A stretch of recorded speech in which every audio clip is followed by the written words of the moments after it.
Assalamualaikum warahmatullahi wabarakatuh. Perkenalkan, kami dari kelompok 4 ingin mempresentasikan mengenal ilmu kedokteran. Sebelumnya, kami akan memperkenalkan anggota kami terlebih dahulu. Yang pertama ada Arya Nugraha, membahas subrumpun kedokteran akademik. Yang kedua ada Aulia Audisti, tentang subrumpun kedokteran spesialis. Yang ketiga ada Egy Chavalen, mempresentasikan tentang subrumpun kedokteran olahraga. Yang keempat ada Irvin Wildan, tentang subrumpun kedokteran umum. Yang kelima ada Latifah Mulia Lestari, tentang subrumpun kedokteran hewan. Yang keenam ada Muhammad Helmi, tentang subrumpun kedokteran gigi. Next. Pengertian jurusan kedokteran. Kedokteran adalah cabang dari ilmu kesehatan yang mempelajari tentang mempertahankan kesehatan serta keselamatan nyawa manusia dan makhluk hidup lainnya. Jurusan yang satu ini nantinya akan mempelajari seputar sistem tubuh manusia hingga penyakit, cara pengobatan, dan penerapannya. Berdasarkan Peraturan Konsul Kedokteran Indonesia Nomor 10 Tahun 2012 tentang Standar Pendidikan Profesi Dokter Indonesia, hanya lulusan IPA yang bisa mengikuti menempuh pendidikan kedokteran. Oke, saya sekarang akan menjelaskan tentang ilmu kedokteran akademik. Ilmu kedokteran itu apa sih? Nah, ilmu kedokteran itu adalah ilmu tentang pemeliharaan kesehatan serta pencegahan, pengobatan, hingga penata laksanaan penyakit. Belajar ilmu kedokteran berarti kita belajar tentang tubuh manusia, bagaimana sistem kerjanya, kesetimbangannya, hingga cara menjaga kesetimbangan tersebut. Nah, program studi di ilmu kedokteran yaitu diantaranya ada ilmu biomedik, imunologi, kesehatan reproduksi, kedokteran kerja, kedokteran keluarga, dan kedokteran klinik. Nah, ini program studinya. Yang pertama itu ada ilmu biomedik. Ilmu biomedik adalah cabang ilmu kedokteran yang menggunakan asas-asas dan pengetahuan dasar ilmu pengetahuan alam, biologi, kimia, dan fisika untuk menjelaskan fenomena hidup pada tingkat molekul, sel, organ, dan organisme utuh. Hubungannya dengan penyakit dan mencarikan serta mengembangkan bahan yang tepat untuk mencegah, mengobati, dan memulihkan kerusakan akibat penyakit. Yaitu program studi ilmu biomedik ini bisa ada di Universitas Indonesia, Universitas Diponegoro, dan Universitas Brawijaya. Yang kedua adalah imunologi. Imunologi adalah cabang biologi dari ilmu biomedis yang mencakup studi tentang sistem kekebalan tubuh pada semua organisme. Program studi ini ada di kampus Universitas Indonesia dan Universitas Airlangga. Oke, selanjutnya kesehatan reproduksi. Yaitu kesehatan reproduksi memenuhi kebutuhan tenaga dalam bidang kesehatan reproduksi untuk meningkatkan kesehatan reproduksi yang terkait dengan masalah fertilitas, infertilitas, dan kesehatan reproduksi pada umumnya. Nah, program studi ini ada di Universitas Airlangga. Yang keempat, ada kedokteran kerja. Kedokteran kerja adalah dokter okupasi yang melakukan penilaian tentang berbagai risiko dan bahaya di tempat kerja bagi kesehatan pekerja dan menerapkan upaya pencegahan penyakit dan cedera. Nah, prodi ini ada di Universitas Indonesia. Kedokteran yang kelima ada kedokteran keluarga. Kedokteran keluarga adalah dokter yang mengutamakan penyediaan pelayanan komprehensif bagi semua orang yang mencari pelayanan kedokteran dan mengatur pelayanan oleh provider lain bila diperlukan. Nah, program studi ini ada di Universitas 11 Maret. Ada di Universitas UNS, sorry. Yang terakhir ini ada kedokteran klinik. Nah, kedokteran klinik mempelajari ilmu dan praktik dan dari diagnosis, pengobatan, dan pencegahan penyakit khusus klinik. Nah, program studi ini ada di UGM dan USU atau Universitas Sumatera Utara. Nah, prospek kerja ilmu kedokteran yaitu yang pertama bisa menjadi dokter, yang kedua ahli gizi, yang ketiga dosen, dan keempat peneliti. Yang kedua adalah ilmu kedokteran subspesialis. Next. Apa itu dokter spesialis? Dokter spesialis merupakan dokter yang memiliki spesialisasi terhadap suatu bidang atau bagian tubuh tertentu. Untuk mendapatkan gelar spesialis, seseorang harus menempuh pendidikan dokter umum terlebih dahulu, lalu melanjutkan ke program pendidikan dokter spesialis. Next. Mata kuliah kedokteran spesialis. Yang pertama ada anestesiologi, yang kedua ada ilmu bedah, yang ketiga ada ilmu penyakit anak, yang keempat ada ilmu patologi anatomik, yang kelima ada ilmu kesehatan jiwa, yang keenam ada ilmu neurologi. Anestesiologi adalah praktik kedokteran yang didedikasikan untuk menghilangkan rasa sakit dan perawatan total pasien bedah sebelum, selama, dan setelah operasi. Yang kedua itu ilmu bedah. Ilmu bedah ini ilmu kesehatan yang terfokus pada penggunaan teknik bedah untuk meneliti dan menyembuhkan gangguan kesehatan yang disebabkan oleh penyakit atau cedera berat. Yang ketiga, ada ilmu penyakit anak. Ini adalah spesialisasi kedokteran yang berkaitan dengan bayi dan anak. Yang keempat, ada ilmu patologi anatomik. Ini adalah merupakan cabang kedokteran yang melibatkan studi organ dan jaringan tubuh atau kelompok sel. Yang kelima, ada ilmu kesehatan jiwa. Itu mempelajari lebih dalam tentang diagnosis, pengobatan, dan pencegahan terhadap gangguan mental, emosional, dan perilaku. Yang terakhir, ada ilmu neurologi, ilmu kedokteran yang menangani penyimpangan pada sistem syaraf. Universitas terbaik untuk dokter spesialis. Yang pertama ada Universitas Indonesia. Di UI mempunyai 31 program studi spesialis berbagai bidang. Akreditasinya A. Yang kedua adalah Universitas Gadjah Mada. Akreditasi universitas ini adalah A. Yang ketiga ada Universitas Pajajaran. Akreditasinya juga A. Prospek kerja dari dokter spesialis. Yang pertama adalah menjadi dokter spesialis, yang kedua adalah dokter subspesialis. Dokter subspesialis adalah dokter spesialis yang telah menyelesaikan program fellowship dalam bidang tertentu. Yang ketiga ada dosen. Biasanya banyak dokter yang memutuskan untuk menjadi pengajar di kampusnya masing-masing.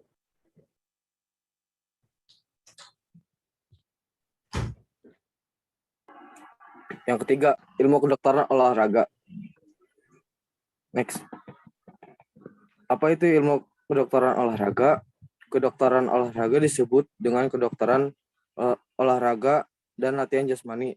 Adalah salah satu cabang spesialisasi kedokteran yang berfokus pada kebugaran fisik, pengobatan, dan pencegahan cedera, serta penyakit yang berhubungan dengan olahraga dan latihan. Next. Mata kuliah olahraga itu adalah manajemen komunikasi efektif, manajemen medis, prinsip penata laksanaan cedera, pergerakan tubuh dalam olahraga, program latihan jasmani. Next. Universitas Ilmu Kedokteran Olahraga. Kedokteran UNP dengan khusus olahraga sudah dilakukan sejak tahun 2018, sejak UNP akreditasi A tahun 2016. 1900 sampai tahun 2010 ini telah menghasilkan 63 dokter spesialis kedokteran olahraga. Program pendidikan dokter spesialis ilmu kedokteran olahraga diarahkan untuk menghasilkan lulusan yang mempunyai kompetensi di bidang akademik dan profesi dokter spesialis olahraga di Universitas Indonesia. Prospek kerjanya itu ahli medis, olahraga, fisioterapi, dan fisiologi. Next. Yang keempat, ilmu gizi. Next. Apa itu ilmu gizi? Ilmu gizi adalah bidang ilmu yang mempelajari pentingnya nutrisi pada kehidupan manusia, hubungan antara diet dan gaya hidup, pemahaman tentang asupan dan penyediaan informasi, asupan atau makanan yang mengandung nutrisi tinggi, dan makan sehat. Next. Mata kuliah ilmu gizi. Yang pertama ada imunologi gizi, yang kedua ada metabolisme zat gizi makro, yang ketiga patogenesis penyakit degeneratif, yang keempat mikrobiologi pangan, yang kelima ada manajemen pelayanan dalam makanan, yang keenam analisa pangan. Next.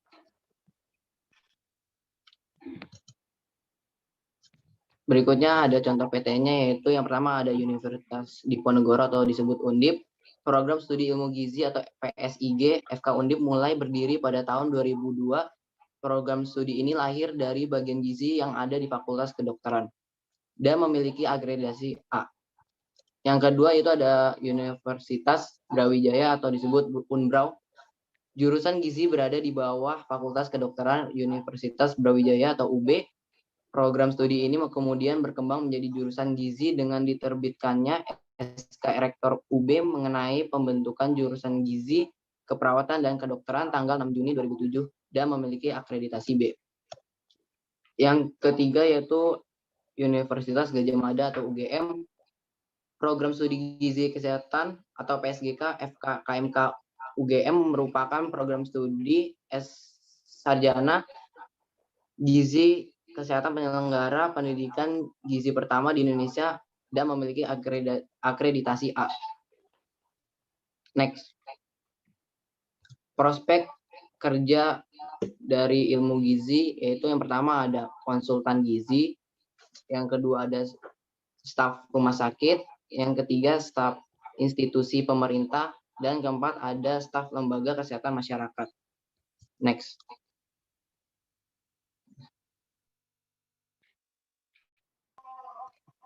Ada ilmu kedokteran hewan. Next. Kedokteran hewan adalah suatu disiplin ilmiah yang mempelajari tentang melakukan diagnosis, terapi, dan pencegahan penyakit pada hewan. Semua hal mengenai medis, veteriner, serta pengelolaan, kesehatan, dan reproduksi hewan ternak, peliharaan, dan juga satwa liar. Next. Mata kuliah di kedokteran hewan ada anatomi, yaitu mempelajari tentang anatomi dan morfologi berbagai jenis hewan. 2. Fisiologi veteriner, mempelajari kondisi fisik, fisiologis umum pada hewan sebagai dasar pemeriksaan diagnosa. Histologi veteriner, mempelajari keadaan mikroskopik organ pada kondisi normal. Next. Ada patologi vet, mempelajari keadaan mikroskopis organ pada keadaan abnormal atau kondisi patologis. Ada ilmu bedah umum dan zoonosis, yaitu tentang penyakit hewan yang dapat menulari ke manusia. Next. Universitas terbaik kedokteran hewan di Indonesia ada UGM, IPB, UNAIR, sama Universitas Udayana. Next. Prospek kerjanya jadi dokter hewan, peneliti hewan, ahli ilmu hewan dan satwa liar, dan ahli peternakan dan perkembangbiakan hewan. Udah. Yang keenam itu ada kedokteran gigi. Ya, next. Apa itu Fakultas Kedokteran Gigi? Program studi kedokteran gigi mempelajari tentang kesehatan di daerah gigi dan mulut, bagaimana menangani berbagai masalah di dalam mulut dan cara mengobatinya. Next. Mata kuliahnya itu yang pertama ada biomedik, karies gigi, ilmu kedokteran dasar, ilmu kedokteran gigi dasar. Next. Yang kelima itu ada tumbuh kembang, keenam itu penyakit atau kelainan jaringan keras gigi, yang ketujuh itu ada penyakit kelainan pulpa dan periapex, yang ke-8 itu ada penyakit atau kelainan jaringan penyangga gigi. Next. Nah, contoh universitasnya itu ada UB, berdiri sejak 18 Juli 2008, dibentuk untuk memenuhi kebutuhan dokter gigi ideal yang mampu memberikan pelayanan profesional untuk menjaga kesehatan gigi masyarakat. Yang kedua itu ada Undip, berdiri pada tahun 2016 di bawah naungan FK Undip, berlokasi di wilayah kampus Universitas Diponegoro, Tembalang. PSKG dibuka bersamaan dengan program studi farmasi. Yang ketiga itu ada FKG UI, berdiri pada tahun 1960 dengan 71 orang mahasiswa sebagai tingkatan pertamanya. Pendirian fakultas ini dirintis karena munculnya keprihatinan tentang kondisi kedokteran gigi di Indonesia. Next. Nah, prospek kerjanya itu lulusan program studi kedokteran gigi itu pastinya dipersiapkan untuk menjadi seorang dokter gigi yang cakap. Para dokter gigi ini biasanya bergabung sebagai tenaga dokter di rumah sakit, pemerintah ataupun swasta, klinik, dan puskesmas. Atau biasanya juga membuka praktek dokter gigi sendiri, menjadi spesialis peneliti dan dosen ahli. Ya, terima kasih. Oke, sekian dari kelompok kami. Mohon maaf jika ada kesalahan kata atau kalimat. Mohon dimaafkan. Wassalamualaikum warahmatullahi wabarakatuh.